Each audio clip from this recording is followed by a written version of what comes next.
You wake up, check your phone, and nothing feels wrong. The salary hit the account on time.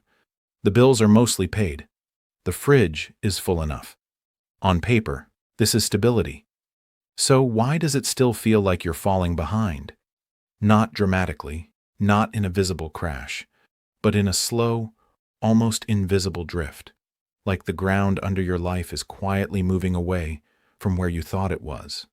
A decade ago, this same income would have meant progress, savings, breathing room, maybe even momentum. Now it feels like maintenance. And the strange part is, nobody can point to a single moment where it broke, because nothing broke. It just changed, in ways that don't announce themselves. And that's where the real story begins. Not with crisis, but with a mismatch between what people earn and what it now takes to feel like life is working. For a long time, we were told inflation is simple. Prices go up, wages follow, everything balances out over time. A slow, imperfect system, but a system nonetheless.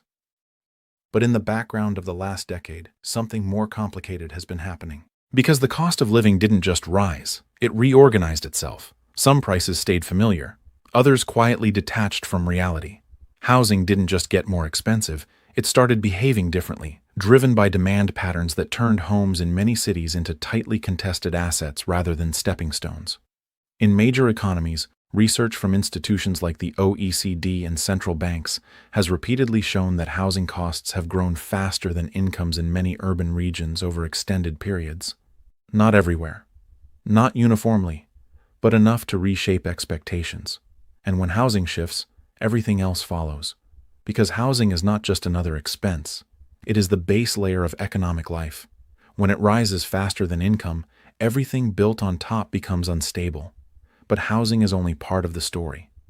There's something more subtle happening above it, a quieter structure, one that doesn't show up clearly in traditional measures of inflation, but shows up everywhere in daily life. Subscriptions. A decade ago, most people owned what they needed. Software, entertainment, even some services were purchased once and used for years. Now access is the default model.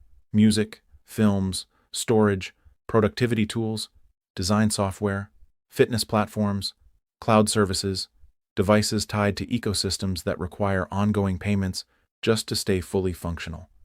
Individually, each one feels insignificant. A few dollars here, a small monthly fee there. But together, they form something new, a baseline cost of participation in modern life. Not luxury, not excess, just normality. And normality is expensive now. That's the shift most people feel but struggle to explain. Because there was a time when financial pressure came in spikes, rent, tuition, emergencies. Now it comes in a constant stream, predictable, automated, inescapably recurring. And psychologically, that matters more than the total amount, because the mind doesn't experience percentages and indexes. It experiences friction. It experiences interruptions. It experiences the feeling of being constantly pre-committed before the month even begins. So even when income rises, the sense of freedom doesn't follow. It gets absorbed, quietly. Then there's the layer beneath all of this, assets. For decades, the idea of upward mobility was tied to one assumption. If you could earn enough, you could eventually convert income into ownership. A home, investments, something that compounds. But in many regions, asset prices have grown in ways that outpace wage growth over long stretches of time. Not as a straight line, but as a widening gap between those who already own and those trying to enter. That creates a split reality. For one group, rising asset values look like wealth accumulation. For another, the same rise looks like permanent delay. And when the entry point keeps moving further away, saving doesn't feel like progress.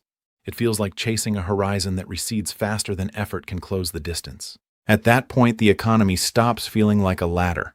It starts feeling like a loop. You work, you pay, you adjust, you repeat, and you are told this is normal. But the human brain doesn't interpret normal and sustainable as the same thing. It interprets pressure. That pressure shows up most clearly in the places people rarely connect to economics. A person upgrading their phone earlier than planned because older apps stop working properly. A household staying locked into multiple digital services because switching costs are too high. A worker delaying life decisions because financial stability feels like something that should arrive later, always later.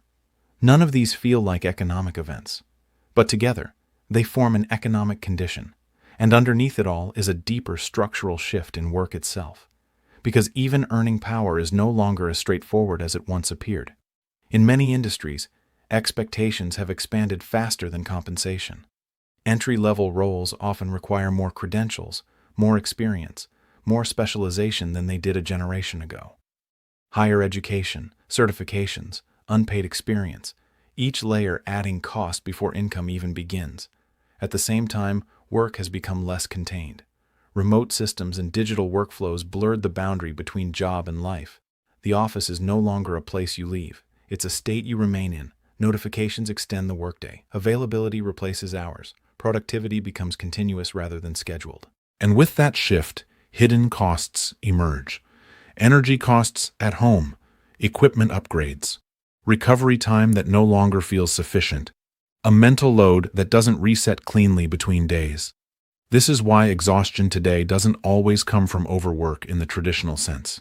It comes from never fully exiting it. And when you combine that with rising baseline costs, something important happens.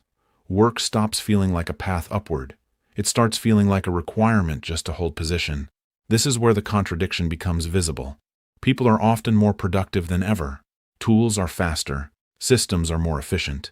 Information flows instantly, yet financial breathing room feels tighter, not wider.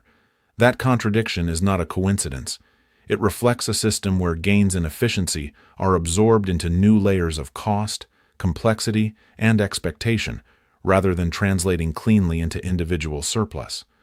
So the question shifts. Not, why is everything expensive, but something harder. Why does improvement not feel like progress anymore? And the answer is not simple. It is not one policy, not one company, not one market force. It is the interaction between multiple systems that evolved independently, but now overlap in everyday life. Housing markets, subscription ecosystems, globalized labor competition, and technological acceleration, each one rational on its own. Together they create a pressure environment where stability requires continuous effort, and that is the real transformation, not collapse, compression. But even within that compression, behavior changes. Some people start reducing dependency on recurring systems where possible, not as a slogan but as a practical response to accumulated friction. Others shift towards skills and work that cannot be easily abstracted or fully automated away. Trades, repair, logistics, local services, not because white-collar work disappears, but because its stability becomes less evenly distributed. And increasingly, value is being rediscovered in smaller, more local systems. Shared resources, cooperative arrangements, direct ownership models that reduce recurring extraction layers. None of these are universal solutions, but they reflect something important. Adaptation is already happening, quietly, before language catches up to it. And underneath all of it is the final realization that ties everything together. The middle class was never just an income bracket. It was a promise. That effort would translate into stability. That stability would translate into ownership. And that ownership would translate into freedom. But in the current structure, each step still exists. But the distance between them has stretched. So people are not imagining pressure. They are experiencing a system where the path still exists, but requires more continuous output just to stay on it. And that is why the feeling is so difficult to name. Because nothing is visibly broken. But nothing feels stable either. And somewhere in that gap, between appearance and experience, the modern economy reveals its quietest truth. Most people are not falling behind. They are being required to run faster just to stay where they already are.